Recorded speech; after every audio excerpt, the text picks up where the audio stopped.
Good day, everybody, and welcome to another edition of the Military and Foreign Affairs Network. I am your host, the voice of reason. In today's episode, I wanted to have a quick discussion about the ramifications of what would happen if the Ukrainians were to, quote unquote, win this war. Now, obviously, they're now talking about the deployment of long range U.S. stealth munitions to attack targets around Moscow. Now, I'm sure some of you watched the presidential debate last night. It really doesn't matter what Kamala Harris says. You have to understand that. She is not in any sort of leadership position in this country whatsoever. Zero. Zilch. Do you really believe for all intents and purposes, stupid black female is going to be allowed to run the United States? I mean, think about that for a second. Do you really believe, or a stupid Indian female? I don't know, either or. Do you really think that's going to be allowed? Do you think she's really calling the shots? Because she's not. Someone else is calling the shots. And we really don't know who that is at this point. We don't. We have an idea, and it's probably a group of individuals. Now, they kept asking the president, Donald Trump, do you want Ukraine to win? Do you understand what that means? Ukraine winning means that Ukrainian troops drive into the Crimean Peninsula. And that's not going to happen. It's not going to happen. That means Ukrainian troops retake the Donbass. That's not going to be allowed either by the Russians. So how are the Ukrainians going to win if that's the stated goal? Well, that's going to be through external support and external help, meaning NATO and the United States intervening in this conflict, which they are doing. So if the Ukraine winning means that we enter a state of a nuclear exchange with the Russian Federation, are you okay with that? Are you okay with that happening? Are you willing to give the lives of the people that you know in the city that you may live in next to a major U.S. military installation? Are you okay with that? Because that is going to be the cost of Ukraine winning this war.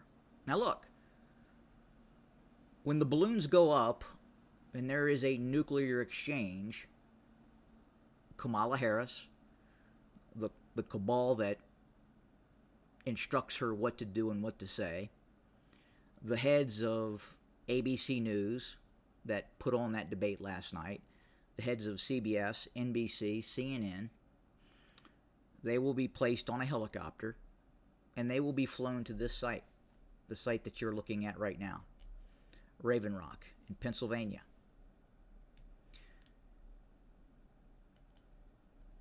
Under this mountain, you can see the entrances to the site. That's one entrance, second entrance, and then all the way over, essentially 7/10 of a mile, is the other entrance. Here. Now, those individuals in government will be placed on a helicopter, the heads of ABC, CBS, NBC, and their families will be moved into this site, Site R, Raven Rock. And there are other sites around the country that are called continuity of government. And what that really means is the people in charge survive, and you, the proles living outside, you die. you starve. You start eating each other. You start eating the dead. No more internet. No more toilet paper. No more fresh water. Nothing. It's gone. Now, Kamala, the figurehead, she will be safe inside a bunker like this. Probably not this exact bunker. My understanding is they have had to change strategy because Russian ballistic missiles and other weapon systems are so precise now. Surviving a direct multi-megaton nuclear strike on Raven Rock is now unlikely. So they have created other sites for which these high-ranking government officials to go to. That is what Ukraine winning means. That is why Ukraine cannot win this conflict. They're not going to win. They have to accept that. Because the only alternative is continued escalation, which unfortunately, in all probability, will lead to a nuclear exchange at some point.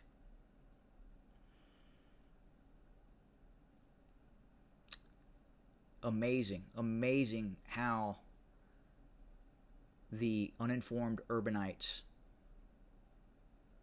the heads of ABC that put on that debate last night, maybe they do know. Maybe they do understand because they know that they're going to be transported to safety, and that's okay. And maybe in their perverse minds that the elimination of society and the decrease in human population will mitigate climate change.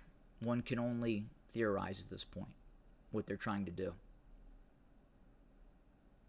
That was my take on the debate last night. What was yours? Have a good day.